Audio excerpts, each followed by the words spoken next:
रात एक दोस्त का टेलीफोन आया था, बात हो रही थी, शब मेराज की बात हुई, बताया कि हमारे मस्जिद में प्रोग्राम है और इस तरह मतलब रात जागने की। उस बंदे ने, बड़ा पढ़ा लिखा आदमी, उस बंदे ने ऐसी बात की कि दिल हिल गया। वो कहता है जागने की रात सिर्फ है, माननी है तो मेराज की रात, कि जिसका कुरान पाक में जिक्र है, बाकी किसी रात का किसी जगह कोई जिक्र नहीं है।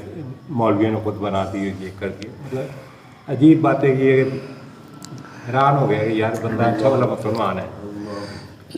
देखें बात यह है, हर शब है शब कदर, अगर है तू कदरदां, ठीक है।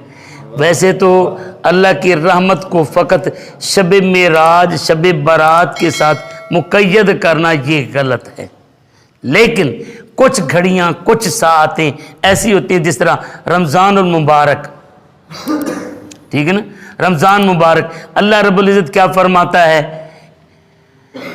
शहर रमज़ान अल्लज़ी उनज़िल फ़ीहिल कुरआन, जिस महीने में कुरान उतरे अल्लाह पाक उसमें रोज़े भी लाजिम कर देता है, नफली इबादत फ़र्ज़ों के बराबर फ़र्ज़ी इबादत 70 दर्जे उसके बढ़ा देता है।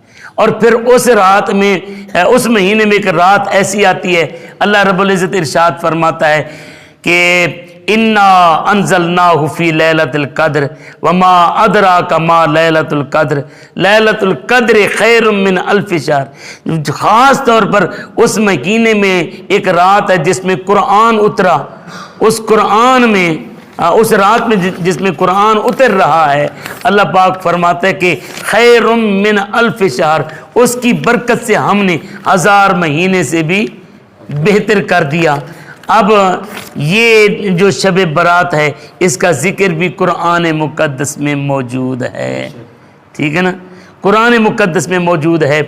अब मुनकिर का हमारे पास इलाज नहीं, और मानने वाले के लिए शब मेराज में रहमत मुक़य्यद नहीं। शब बारात का ज़िक्र भी कुरान में, शब मेराज का ज़िक्र भी कुरान में, और लैलतुल क़द्र का ज़िक्र भी कुरान में मौजूद है। जब कुरान के अंदर मौजूद है तो ये इतराज़ बनता ही नहीं है। और यार किसी वक़्त भी अगर इकट्ठे होकर रब की रहमत से सवाल करने के लिए बंदा आ जाए, तो ये कहना कि रब की हुजूर ना मांगो, ये बिदअत है, रब से मांगना बिदअत है, तो सबसे बड़े बिदअती हम हैं।